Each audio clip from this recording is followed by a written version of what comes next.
547 ተቀመጥ በወንበሬ ተናገር በከንፈሬ ተቃራኒ ሐሳቦች በውይይት የሚስተናገዱበት የተለያዩ አመለካከቶች ለአድማጮች የሚቀርቡበት የብዙሃን ሐሳብ አሸናፊነት የሚዘከርበት የፓርላማ የምርጫ ጉዳዮች እንዲሁም በሀገር ውስጥና በውጭ ሀገር የሚደረጉ የዜጎች የሥራ ስምሪትን የተመለከቱና አረ በሕግ የሚያስብሉ ተያያዥ ሐሳቦች የሚነሱበት ሳምንታዊ የሬዲዮ ፕሮግራም በየሳምንቱ ማክሰኞ ከ8 እስከ 9 ሰዓት 547 ሰላም ጤና ይስጥልን የተከበራችሁ አድማጮቻችን እንደምንሰነበታችሁ። ይህ የእናንተ ሬዲዮ ሸገር 102.1 ነው። ሳምንታዊውን የ547 ዝግጅታችን ይዘን ቀርበናል። አብራችሁ እንድትሆኑ ስንጋብዛችሁ በጣም ደስ ይለናል። ሳምንታዊውን ፕሮግራም አዘጋጅቼ ማቀርብላችሁ የኔና ሲሳይ ነኝ። 547 የተወደዳችሁ አድማጮቻችን ከቅርብ ጊዜ ወዲህ ትኩረት ያደረግነው በተለይ በዚህ በ547 ዝግጅታችን ላይ ሰባተኛውን አጠቃላይ ሀገር አቀፍ ምርጫን ታሳቢ በማድረግ ልዩ ልዩ የፖለቲካ ፓርቲዎችን ስናነጋግር ነበረ። ዝግጅታችሁ ምን ይመስላል? ምን አይነት ፕሮግራም ይዛችሁ ነው የምትመጡት? ምረጡን ስትሉስ ምን አይነት አማራጮችን ይዛችኋል? ለዛ የሚሆን ዝግጅት አድርጋችኋል? የሚሉና ልዩ ልዩ ጥያቄዎችን በመያዝ ወደ እናንተ ወደ አድማጮች ስናቀርብ ነበረ። በተለይም የፖለቲካ ፓርቲዎች አብዝተው ጥያቄ ሲያቀርቡ የነበረው ኢትዮጵያ ብሔራዊ ምርጫ ቦርድ ያዘጋጀው የዲጂታል የእጩ የምዝገባ ስርዓት እንደከበዳቸውና ያንን ለማድረግም በቦርዱ የተሰጠው የአንድ ወር ጊዜ ገደብ በቂ ሊሆን ስለማይችል ቦርዱ እንዲያስብበት የሚል ነበረ። ይህንንም እኛም ደጋግመን በማንሳታችን የኢትዮጵያ ብሔራዊ ምርጫ ቦርድ ጽሕፈት ቤትም ሁኔታውን በማየትና ፓርቲዎች የቀረቡ ቅሬታዎችንም በመስማት ለመጪዎቹ 15 ቀናት አራዝሟል። ይህ ማለት እንግዲህ በቀሪዎቹ ቀናት በቦርዱ በኩል የቀረቡትን ቀናት በመያዝ የፖለቲካ ፓርቲዎችና የግል እጩዎች ምዝገባቸውን እንዲያካሄዱ የሚረዳ ጊዜ ነው ብለን እናስባለን። 547 በዚህ ምርጫ ላይ እንግዲህ የተለያዩ የፖለቲካ ፓርቲዎች እንደሚሳተፉ ተነግሯል። በተለይም 42 ያህል የፖለቲካ ፓርቲዎች በተናጠል 15 ደግሞ በሁለት የተለያዩ ቅንጅቶችና በአንድ ግንባር በመሆን ምዝገባ እያካሄዱ መሆኑ ተሰምቷል። የኢትዮጵያ ብሔራዊ ምርጫ ቦርድ ቀደም ሲል በገመተው ግምት መሰረት ወደ 54 የሚጠጉ የፖለቲካ ፓርቲዎች ናቸው እንግዲህ በዚህ በሰባተኛው አጠቃላይ ሀገር አቀፍ ምርጫ ላይ ይወዳደራሉ ተብሎ የሚጠበቁትና ከነዚህ የሚቀርቡ እጩዎች ቁጥር ደግሞ በጣም በርካታ ስለሚሆን ቦርዱ በጨመረው የጊዜ ሰሌዳ በመጠቀም ፓርቲዎች እጩዎቻቸው እንዲያቀርቡ እንዲሁም ደግሞ በፖለቲካ ስራ ውስጥ እንገባለን የሚሉ የግል ተወዳዳሪዎችም በዚህ ጊዜ ገደብ ውስጥ ቢመዘገቡና ለመወዳደር የሚያስፈልጋቸውን ፎርማሊቲ ቢያሟሉ በጣም ጥሩ ነው ብለን እንላለን። የፖለቲካ ፓርቲዎች በመሆኑ የግል እጩዎች እዚህ ምርጫ ላይ መወዳደር በጣም አስፈላጊ ነው። በተለይም የፖለቲካ ፓርቲዎች እጩዎቻቸውን አቅርበው የማይወዳደሩ ከሆነ ምህዳሩም ጠበበ የሚለውንም ምላሽ አያገኝምና ምህዳሩ መጥበቡንም መስፋቱንም ለማየት የግድ በህጋዊ መንገድ ተመዝግቦ የሚንቀሳቀስ የፖለቲካ ፓርቲ በምርጫው ላይ መፎካከር ስለሚኖርበት የግድ ሁኔታዎችን እያየ መቅረብ ነው ያለበት። 547 በነገራችን ላይ አሁን ያሉ የፖለቲካ ፓርቲዎች ቁጥር በጣም በርካታ ነው።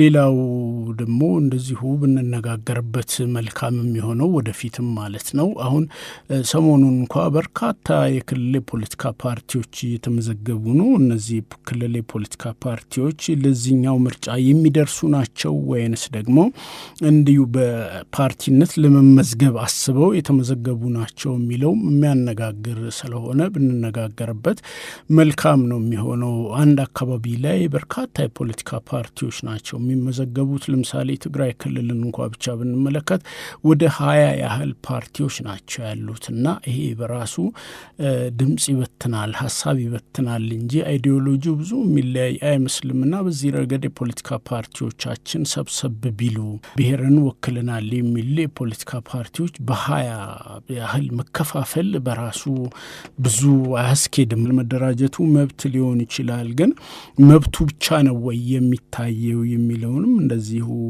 ማየትና መነጋገር ያስፈልጋል። 547 በነገራችን ላይ እስካሁን ድረስ የፖለቲካ ፓርቲዎችን እኛ ባነጋገር ነው መሰረት ባለፈው ሳምንትም አቅርቤ ነበረ። ይወዳደራሉ ከተባሉ የፖለቲካ ፓርቲዎች መካከል እስካሁን የተወሰኑ ምዝገባ አካሂደዋል። አጠቃላይ ምዝገባ ቁጥሩ የእጩውን ብዛት ለማወቅ ወደ ላይና ወደ ታች የሚሉ ቁጥሮች ይኖራሉ። ይህ የሚታወቀው በመጨረሻው ጊዜ መሆኑን ኃላፊዎች ነግረውናልና አሁን ያሉ ስንት ፓርቲዎች ናቸው? ለዚህ ለሰባተኛው አጠቃላይ ሀገር አቀፍ ምርጫ የመወዳደሪያ ምልክታችን ነው፣ የመወዳደሪያ ሰነዳችን ነው፣ ማኒፌስቶችን ነው ብለው ያቀረቡት ቢባል ያገኘ ነው አንድ ፓርቲ ብቻ ነው። ባለፈው ሳምንት እንዳስደመጥኳችሁ ነጻነትና እኩልነት ፓርቲ ብቻ ነው ስትራቴጂውን በይፋ ያስተዋወቀው።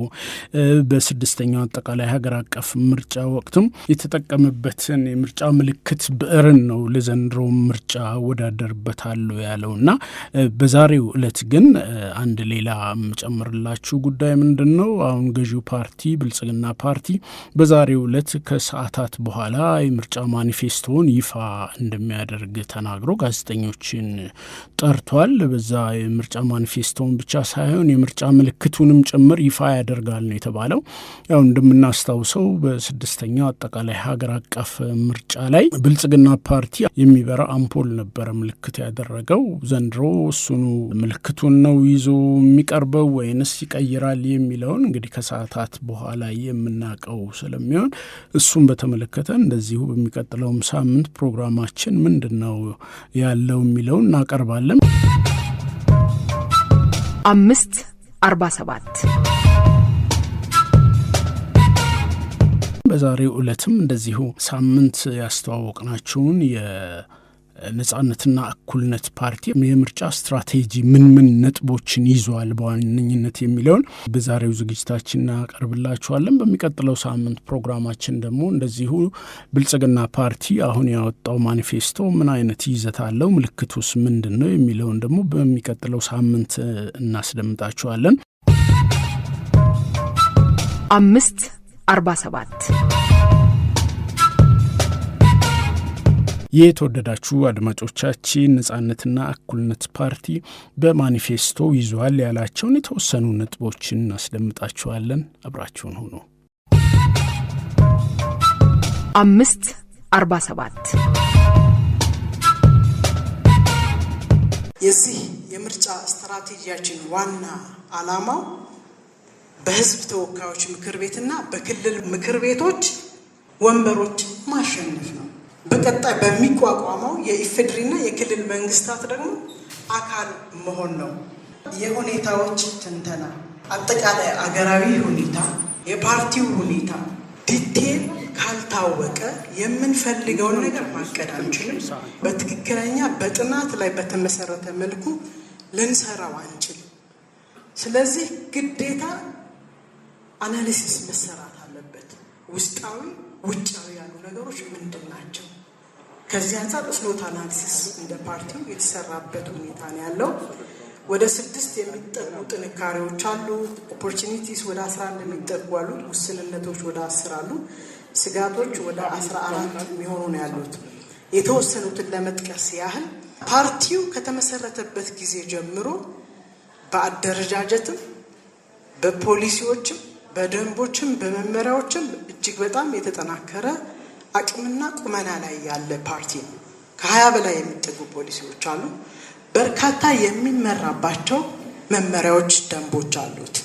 ፓርቲው ላይ ያለው አመራር ተነሳሽነት፣ ቁርጠኝነት እና ጠንካራ የሆኑ አመራሮች፣ ሰራተኞች አሉበት። ውስንነት የገንዘብ አቅም ነው። የገንዘብ አቅም በርካታ ፓርቲዎች ላይ የሚገኘው ገቢያቸው ከአባላት ከደጋፊ የሚሰበስቡት ነው። ስለዚህ ከአባላት ቁጥርም አንጻር ሆነ ከሚሰበሰበው ገቢ አንጻር በበርካታ መለኪያዎች ፓርቲዎች ጋር በተለይም ተፎካካሪ ፓርቲዎች ጋር የአቅም ውስንነት የሚታይበት ነው። ይህም እኛ ጋር ያለ ነው። የፓርቲው ልዩ ልዩ ተግባራትና እንቅስቃሴዎችን ለማከናወን በቂ ቅርንጫፎች አለመኖር፣ ውስንነት፣ ተደራሽ በተለያዩ ምክንያቶች ተደራሽ ላንሆን እንችላለን። አገሪቷ ላይ ባሉ ነባራዊ ሁኔታዎች ሁሉም ክልሎች ላይ አገር አቀፍ ፓርቲ እንደመሆናችን መጠን ሁሉም ክልሎች ላይ ተደራሽ ሆኖ ለመስራት የማንችልባቸው ራሱን የቻለ ምክንያቶች አሉ። እድሎች ብለን የምንላቸው የፓርቲው ተቀባይነት፣ መልካም ስም፣ ዜጎች በመንግስት ብልሹ አሰራር መሰላቸት ያሉ ነገሮች የምናያቸው የመልካም አስተዳደር ችግሮች አሉ፣ ሙስናዎች አሉ።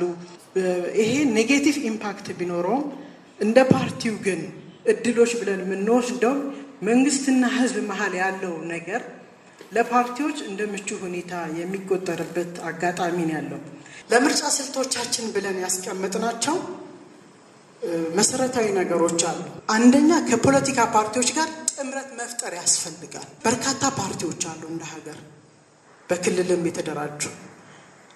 ድምፅም እንዳይባክን ፋይናንሻሊም ለመቆጠብ ችግሮቻችንንም ለመቅረፍ ብዙ ፓርቲዎች አሉ። ጥምረት መፍጠር ያስፈልጋል ብለን አስቀምጠናል። ምርጫው አሳታፊ ሊሆን ይገባል። ሁሉም ሊሳተፍበት ይገባል። በምርጫ ሂደት ውስጥ ባለቤት ያልሆነ አካል የለምና ሁሉንም ያሳተፈ ሊሆን ይገባል። እጩዎች የምርጫ ወጪዎቻቸውን እንዲጋሩ ማድረግ፣ ይሄ የባለቤትነት ስሜትን ለመፍጠር ብለን ያሰብነው ራሱ እጩዎች ወጪ የሚያወጣ ከሆነ ህብረተሰቡም ወጪው እንዲያወጣ የሚደረግ ከሆነ የባለቤትነትን ስሜት መፍጠር ይቻላል። ጠንካራ የሴቶች የወጣቶችና አካል ጉዳተኞች ተሳትፎ እንዲኖር ማድረግ። ከ70% በላይ ወጣት ያለባት ሀገር ነው። እንደ ሴት ደግሞ ስንወስድ ከ50% በላይ ሴቶች አሉ። እነዚህ ደግሞ የየራሳቸው የሆነ አጀንዳ አላቸው። ወጣቱ ከስራ እድል አኳያ፣ ከትምህርት አኳያ፣ ሴቶችም እንደዛው በተመሳሳይ መልኩ። ስለዚህ የእነሱ አጀንዳቸው ምንድን ነው? ከአጀንዳቸው ጋር እያስተሳሰርን ለምርጫ ቅስቀሳ የምንጠቀማቸው ሂደቶች ይኖራሉ። ስልቶቻችን ናቸው። 547 ህዝቡ እጩዎችን እንዲያቀርብ ማድረግ፣ በህብረተሰቡ ዘንድ ተቀባይነት ያለው በመልካም ስነ ምግባር የታወቀ ፕሮፌሽናል የሆነ ሰው ነገም ተመልሶ ለህዝቡ የገባውን የቃል ኪዳን ሰነድ ተግባራዊ የሚያደርግ እጩዎችን እንዲያቀርብ ማድረግ መቻል አለብን። ውጤታማ የምርጫ ክርክር በሀሳብ ላይ መጀመሪያ የፖሊሲ ሰነድ አለን። የኢኮኖሚ ፖሊሲያችን፣ የፋይናንስ ፖሊሲያችን፣ የትምህርት ፖሊሲ፣ የግብርና ፖሊሲ፣ የጤና ፖሊሲ፣ የውጭ ግንኙነት ፖሊሲ ብለን የቀረጽ ናቸዋል። እነዛም መነሻ አድርገን በሀሳብ ነው ከምንቀርበው ከምንፎካከረው ፓርቲ ጋር ሀሳባችንን በደንብ አቅርበን ለህዝቡ የሚጠቅመው ህዝቡም ይጠቅመኛል ብሎ እንዲለይ ለማድረግ ቀጣይ በሚደረጉ የምርጫ ቅስቀሳ ፕላትፎርሞች አሉ። እነዛም ውጤታማ የምርጫ ክርክር ልናደርግ ይገባል። ሌሎችም ስልቶች አሉን ማለት ነው።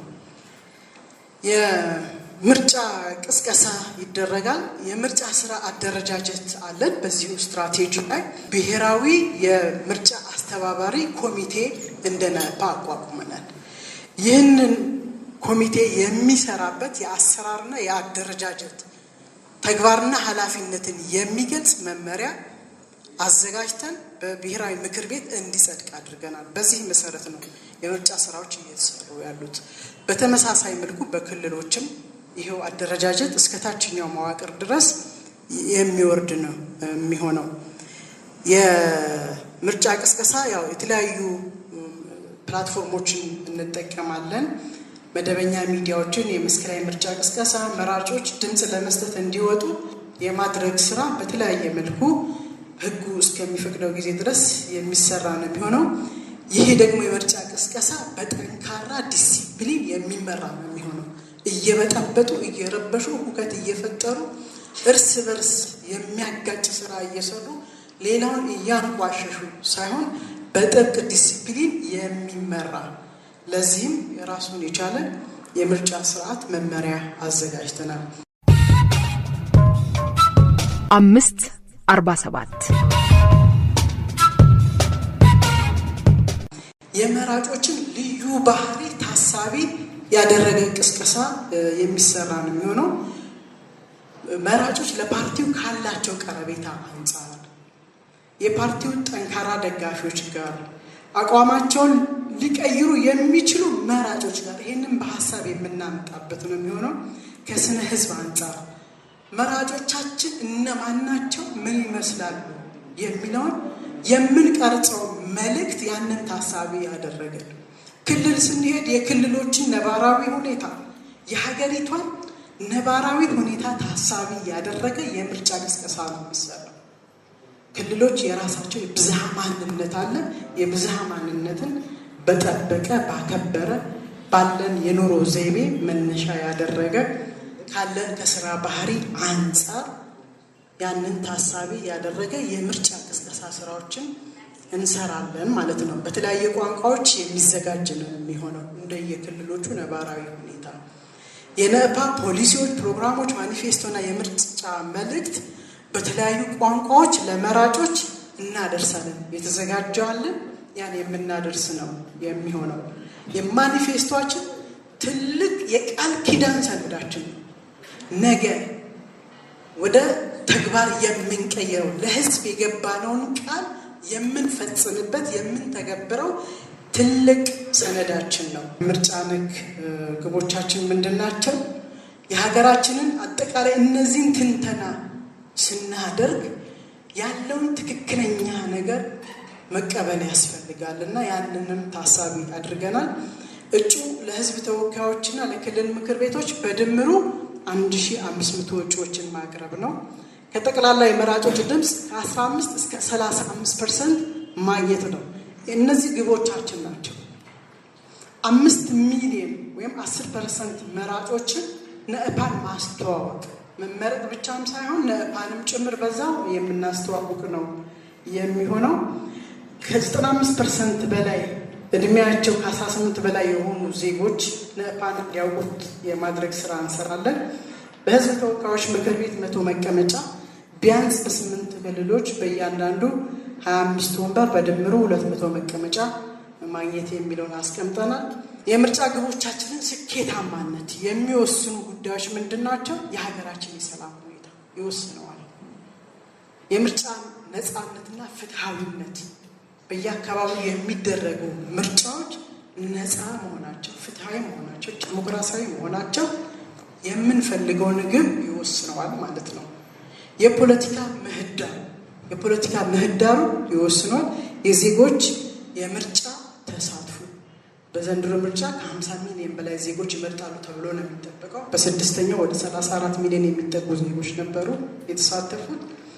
አሁን ያሉት ደግሞ ያው የምርጫ ሂደቱን ይወስኑ የመራጮች ሁኔታ ነው። 547 ለምርጫ አስቻይ ሁኔታዎች ዋና ከሚባሉት ምንድን ናቸው? አንደኛ የሰላም ማስፈንና የዜጎች ደህንነት መጠበቅ አለበት። በተለያዩ አካባቢዎች ያሉ ግጭቶች አሉ፣ እርስ በርስ የሚደረጉ ጦርነቶች አሉ። በሁለተኛ ደረጃ የፖለቲካ ምህዳሩን ማስፋት፣ ይሄ ለምርጫ አስቻይ ሁኔታ ነው። የፖለቲካ ምህዳሩ መስፋት አለበት። እዚህ ጋር የሚወጡ ህጎች አሉ፣ ደንቦች አሉ፣ መመሪያዎች አሉ። ተፈጻሚነታቸው ግን ታች ወረዳ ላይ ነው፣ ዞን ላይ ነው፣ ታች ባሉ መዋቅሮችን ነው። ግን እዛ ጋር በትክክሉ ኢምፕሊመንት ይደረጋሉ ወይ የሚለውን ምን አይነት አስቻይ ሁኔታ አለ የሚለውን በደንብ ትንተና ያደረግንበት ሁኔታ ነው ያለው። የምርጫ ህግ ማዕቀፎችን ማሻሻል፣ የብሔራዊ ምርጫ ቦርድ የምርጫ የህግ ማዕቀፍ ባለፈው በድጋሚ ያሻሻለበት ሁኔታ ነው ያለው። እነዚህ ከፖለቲካ ፓርቲዎች በነፃነት እንዲወዳደሩ ከማድረግ አኳያ ምን ጠንካራ ጎኖች አሉት፣ ምን ደካማ ጎኖች አሉት፣ እንዲሁም ሀገራዊ መግባባትን መፍጠር የሚለው የተጀመረው ስራ ለዚህ ለምርጫ ሁኔታ አስቻይ ሁኔታ ከሚባለው ዋና ዋናዎቹ ናቸው። የምርጫ ታዛቢዎች ያስፈልጋሉ። ትክክለኛ ምንም አይነት ችግር የማይደርስባቸው እንዲሆን ለማድረግ እንሞክራለን። ግን የምርጫ ታዛቢ በሁሉም ምርጫ ጣቢያዎቻችን ላይ እንዲሳተፉ ስልጠና የምንሰጥበት ሁኔታ ነው የሚኖረው።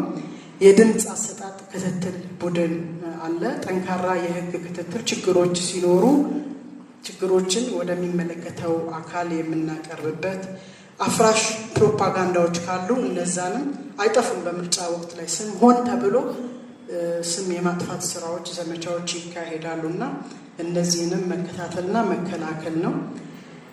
የምርጫ ደህንነትና ውጤት መጠበቅ ነው የሚሆነው። በአጠቃላይ ነፃነትና እኩልነት ፓርቲ ያዘጋጀው ስትራቴጂ ይህን ይመስላል። 547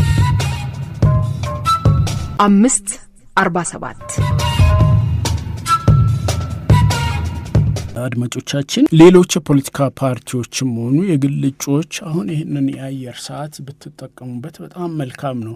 ደጋግመን እንደምንናገረው ይህ የ547 ዝግጅትን ስንቀርጽ በሀገራችን የሚካሄዱ ዲሞክራሲያዊ ስርዓቶችን፣ ምርጫዎችን ለመደገፍ በሚል ሬዲዮ ጣቢያው ያለበትን ማህበራዊ ኃላፊነት ለመወጣት በሚል እንጂ ይህ የንግድ ሬዲዮ ነው። እነዚህ ሰዓቶች ቢሸጡ በርካታ ገንዘብ የሚያመጡ ናቸው። ነገር ግን ማህበራዊ ኃላፊነቱ ይበልጣል። ሽያጭም የሚካሄደው ሌሎች ጉዳዮችም የሚከናወኑት ሀገራዊ ኃላፊነትን ስንወጣ ነው እና የድርሻችንን ስናበረክት ነው በሚል ስለሆነ አሁንም በዚህ ሬዲዮ ጣቢያ ብትጠቀሙበት፣ በዚህ በ547 ዝግጅታችን ብትጠቀሙበት መልካም ነው እንላለን። በኢትዮጵያ ብሔራዊ ምርጫ ቦርድ ጽህፈት ቤት አማካይነት የሚደለደል የአየር ሰዓት አለ። እነዚህ የአየር ሰዓታት ግን ደጋግመን እንዳልነው በብዙ መስፈርቶች የሚደለደሉ ስለሆኑ እንደዚህ የሚጠበቅና እኛ ተጠቀሙበት እንደምንለው ያህል ብዙ ላይሆን ስለሚችል አስቀድማችሁ ብትጠቀሙ ጥሩ ነው የሚለውን ለማንሳት ነው። ይህ የእናንተ ሬዲዮ ሸገር 102.1 ነው። አብራችሁን ስለሆናችሁ እናመሰግናለን። 547 የተከበራችሁ አድማጮቻችን እንግዲህ ይህንን ምርጫ ጉዳይን ደግመን ደጋግመን ስናነሳ በተለይ የተለያዩ ፍላጎት ያላቸው የህብረተሰብ ክፍሎች አሉ፣ ማህበራት አሉ። በፓርቲዎችም ረገድ ምን ተሰራ? ለምሳሌ አንድ እከሌ የሚባል ፓርቲ ልዩ ፍላጎት ያላቸውን ወገኖች እነማንን አሰባስቧል? እነማንን አነጋግሯል? በዚህ ምርጫ ላይ እንዲሳተፉ ሀሳባቸውን እንዲሰጡ በመራጭነት ብቻም ሳይሆን በእጩነትም ፖለቲካውን እንዲቀላቀሉ እነማንን ጋብዟል የሚለው የሚያወያይ ጉዳይ ነው። በዚህ ጉዳይ ላይ እንወያያለን፣ ማህበራትም ጭምር ማለት ነው። የተለያዩ ባለፈውም ሳምንት አንስቼ ነበረ። የተለያዩ ማህበራት አሉ፣ የወጣቶች ማህበራት አሉ፣ የሴቶች አሉ፣ የአካል ጉዳተኛ ማህበራት አሉና መጪው ምርጫ ላይ ተሳትፏቸው ምን ይመስላል? በመራጭነትም ይሁን በተመራጭነትም ይሁን ምን አይነት ተሳትፎ እያደረጉ ነው? ይህንን ተሳትፎ ደግሞ እንዲያበረቱ የፖለቲካ ፓርቲዎች ምን አይነት እገዛ አድርገውላቸዋል? ውይይትስ አዘጋጅተውላቸዋል ወይ የሚሉና በፕሮግራማቸውስ የነሱን ጉዳይ አጉልተው ይዘዋል ወይ የሚሉትንም እንደዚሁ ብናነሳ መልካም ነው። ምክንያቱም ቀላል ቁጥር የሚሰጠው አይደለም። ሴቶች ቢባሉ ከ50% ያላነሱ ናቸው። አካል ጉዳተኛ ሲባል ወደ 22 ሚሊዮን አካል ጉዳተኛ እንዳለ ኢትዮጵያ ውስጥ ይነገራል። ወጣቶች ቢባል ከ70% በላይ ወጣት ነው ይባላል። ወጣት ብዙ ፍላጎት አለው። የስራ ጉዳይ አለ። አሁን አብዛኛው ወጣቶቻችን በስራ ማጣት ምክንያት ፍልሰት ላይ ናቸው። ያ ፍልሰት ደግሞ ምን አይነት ጉዳትና አደጋ እያመጣብን እንደሆነ ይታወቃልና ፕሮግራሜ ይህ ነው። ወጣቶች ክንፍ አለኝ። በወጣቶች ክንፍ ደግሞ ዛሬ የማሰባስባቸው ወጣቶች የነገ ሀገር መሪ እንዲሆኑ፣ ፖለቲካውን እንዲያውቁ እንዲይዙ። ፖለቲካ ማለት አገልጋይነት እንጂ ፖለቲካ ማለት በተቃውሞ ጎራ የሚቆምበት ወይም ደግሞ ዝም ብለው የሚቆዘምበት አይደለም። ፖለቲካና ኮረንቲ በሩቁ ነው የሚባለው ጉዳይ አሁን አይሰራም። እያንዳንዱ ሰው ህይወት ከፖለቲካ ጋር የተያያዘ ነው የሚለውን ማሳወቅ፣ ማስተማር በፖለቲካ በፖለቲካ ፓርቲዎች አማካይነት መካሄድ ያለበት ስራ ስለሆነ በዚህ ረገድ ፖለቲካ ፓርቲዎቻችን ምን እየሰራችሁ ነው? ባለፈው ጊዜ እንግዲህ የሰማነው በርካታ ቅንጅቶች፣ ውህደቶች ሊኖሩ እንደሚችሉ ነበር። አሁን ባለው ሁኔታ ግን ያን ያህል አልሆነም። ይህ የራሱ ምክንያት አለውና ያንንም ምክንያት አልፎ ሰብሰብ ማለቱ ደግሞ ጠንካራነትን ስለሚፈጠን በጣም በጣም በጣም ትልቅ ነገር ነው። ይህንን በመሳተፍ ነው ማረጋገጥ የሚገባውና ተሳትፎ ያስፈልጋል። ተሳትፎ ደግሞ በፖለቲከኞች በኩል ብቻ ሳይሆን በህዝቡም ዘንድ ተሳትፎ ያስፈልጋል። በተለይ ለመምረጥ እድሜው የደረሰ አስፈላጊውን መስፈርት የሚያሟላ ሁሉ በመራጭነት መሳተፍ ነው ያለበት። አለበለዚያ ምን ይሆናል መሰላችሁ? እኛ ያልመረጥን ከሆነ ማንመርጥ ከሆነ ሌሎች በመረጡት ነው የምንተዳደረው። ያ ማለት ደግሞ ሀሳብም ለማቅረብም ተቃውሞ ብቻም ሳይሆን እንደው ለመነጫነጭም እንኳ አይመችም፣ ባጭር ቋንቋ ማለት ነው። ምክንያቱም እኔ ያልመረጥኩት ሰው እየመራኝ እንዴት ነው ያንን ሰው ላይ ቅሬታ ላቀርብበት የምችለው? መጀመሪያውኑ መምረጥ አለብኝ ማለት ነው።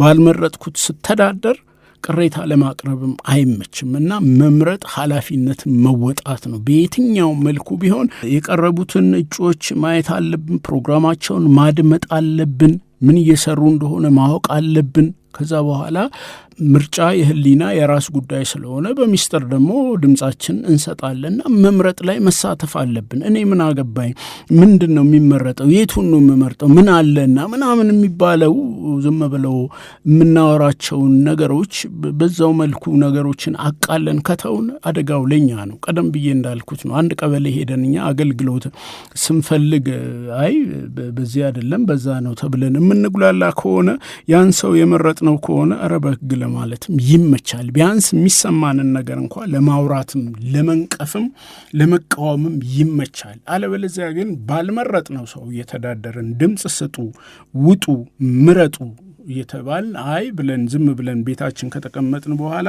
መታወቂያ የሚሰጠን ሰው ያልመረጥ ነው ሌሎች የመረጡልን ሲሆን እሱ ላይ ስሞታም ቅሬታም ለማቅረብም አስቸጋሪ ይሆናልና በዚህ ረገድ በደንብ ማየት ነው የሚያስፈልገን። ሁልጊዜም ቢሆን ይሄ ፖለቲካን ልክ እንደ ተቃውሞ ነገር፣ ፖለቲካ ልክ እንደ ጥላቻ የመጥፎ ስራ አድርገን ማየት የለብንም። ፖለቲካ በጣም በጣም ሳይንስ ነው። ፖለቲካ አገልጋይነት ነው። ፖለቲካ ለህዝብ መኖር ነው። ስለዚህ ፖለቲካን ቀርቦ ማየት ያስፈልጋል። ከዛ በላይ ደግሞ ስትራቴጂ ማየት ያስፈልጋል። ተወዳዳሪዎቹ እነማን ናቸው? በግል እነማን መጡ? ምን እያሉ ነው? ፓርቲዎች ምን እያሉ ነው? ማድመጥ፣ ጆሮ መስጠት ያስፈልጋል። እንደ ቀላል የምናየው ነገር አይደለም። አሁን የምንመርጣቸው ሰዎች በትንሹ እንግዲህ በሀገሪቱ ህገ መንግስት መሰረት 5 ዓመት ስልጣን ላይ የሚቆዩ ናቸው። 5 ዓመት ሲቆዩ በእያንዳንዱ ዕለት የኛን ህይወት የሚወስኑ ሰዎች ስለሆኑ መንቃትና ማወቅ አለብን፣ ማድመጥ አለብን። ለሌሎች ጉዳይ ጆሮ የምንሰጠውን ያህል ለምሳሌ 547 ላይ ምን እየተካሄደ ምን ፕሮግራም እየተሰራ እንደሆነ የምናውቅ ወጣቶች ስንቶቻችን ነን? ይህንን ራሳችን መጠየቅ አለብን። ለሌሎች ዝግጅቶች፣ ለሌሎች ፕሮግራሞች የምንሰጠውን አይነት ጆሮ ለእንዲህ ህይወታችንን ላይ ከፍተኛ ተጽዕኖ ሊፈጥር የሚችልን ጉዳይንም መስማት ነው ያለብን። እኔ ምን አገባኝ የሚባል ነገር የለም።